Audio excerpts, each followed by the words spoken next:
You know that feeling when you're reading a fantasy story and it just feels epic, but also somehow really familiar? Well, there's a reason for that. It's often this classic storytelling structure called the hero's journey. And today, we're going to break down the story Dreams of Zanar to see exactly how this awesome formula works. It all starts with one simple question. Yeah, this question is right at the heart of the whole story. It's what hooks you, you know? It gets you ready to meet this young student whose life, well, it's about to get completely flipped on its head. So let's meet Maya. On one hand, you've got her life on Earth. She's a totally normal, hardworking student, dealing with deadlines, studying in the campus library, pretty relatable, right? But then, there's her other life, the one she lives when she's asleep. In this dream world called Zanar, she's not a student, oh no. She's a powerful warrior queen, surrounded by magic and prophecy, fighting evil in places like the Dark Spire.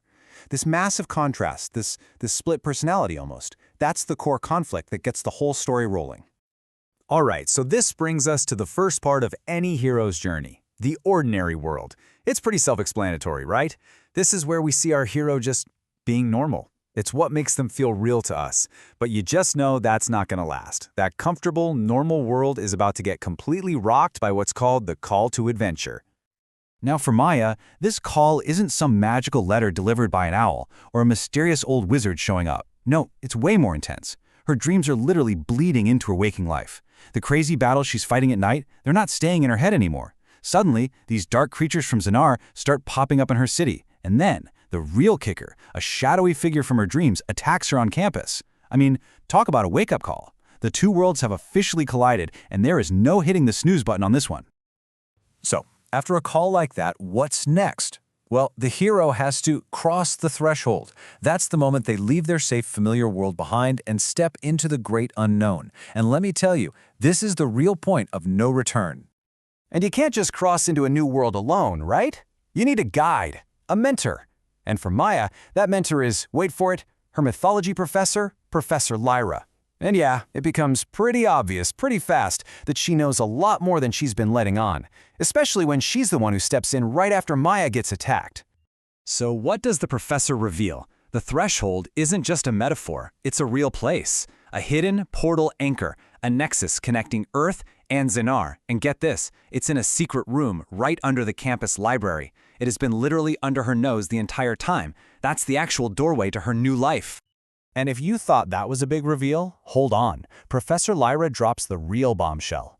Maya isn't just having weird dreams. No, she is the chosen warrior queen of Zanar.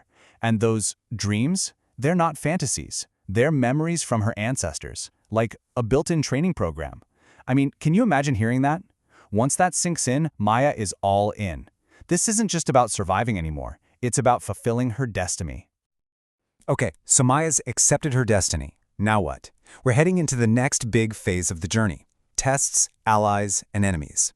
This is where the real fun begins. She's in a whole new world, and she has to figure out the rules, fast. And more importantly, she's got to figure out who's on her side and who isn't. And speak of the devil, or, well, maybe ally for now. Right on cue, a potential friend shows up, Prince Lyrian of Zanar. He says he's her guide, that he's been helping her train through her dreams. He seems perfect, right? The handsome prince who's going to help our heroes save the day.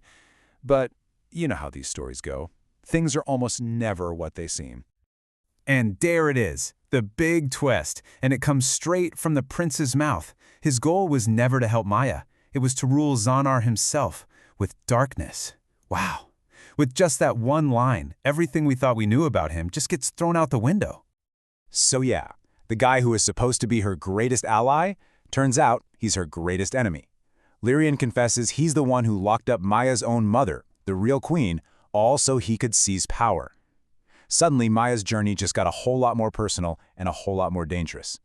This all builds up to what's called the ordeal. This is the big one. It's the central crisis of the whole story. It's where the hero has to face their absolute biggest fear, and it's where we, as the audience, are on the edge of our seats. For Maya, this means a head-on confrontation to save not just her kingdom, but her mom. So the climax is this incredible assault on the Dark Spire. First, Maya cleverly sneaks in, disguised as a guard. Then she finds her mother, Lyrian, locked away in a cell. And in this incredibly powerful moment, her mother transfers her magic to Maya. This is like her rebirth. She's now fully powered up. So when Lyrian shows up for the final battle, she's ready. And in what is just the most amazing payoff, mother and daughter fight together to take him down for good. Okay, so after a battle like that, you get the reward, right? But we're not talking about a treasure chest full of gold. The real reward here is so much bigger. Her mother is safe. The entire kingdom of Zanar is free. And maybe, most importantly, Maya has finally, fully embraced her own power. She's not just a student having dreams anymore. She is the warrior queen she was always meant to be. So, she won the battle, saved the day, story's over, right? Not quite. The hero's journey isn't finished. Now comes the return. The hero has to go back to their ordinary world, but they don't go back the same. They bring all that new power and wisdom with them. The real challenge is finding a new balance between the person they were and the person they've now become. And Maya just nails this part. Back in Zanar, her mother is back on the throne and the kingdom is at peace. But Maya doesn't just stay there. She doesn't abandon her life on Earth either. She goes back, but she's totally transformed. She learns to live with a foot in both worlds, helping her mom rule a magical kingdom while still going to class. She's managed to bring the two halves of her life, her two selves, together into one whole. And really, that's what it all comes down to. Two worlds. Her whole journey was about building a bridge between them. Or maybe, more accurately, building a bridge between the two parts of herself. She's not just the student anymore, and she's not just the queen. She's finally, truly, both. And that's really the big idea to leave you with. Maya's story, it shows us that sometimes life isn't about choosing one path over the other. It's about having the courage and the strength to be a hero on both. So the real question isn't, which world would you choose? It's, how do you build a bridge between the worlds you already live in?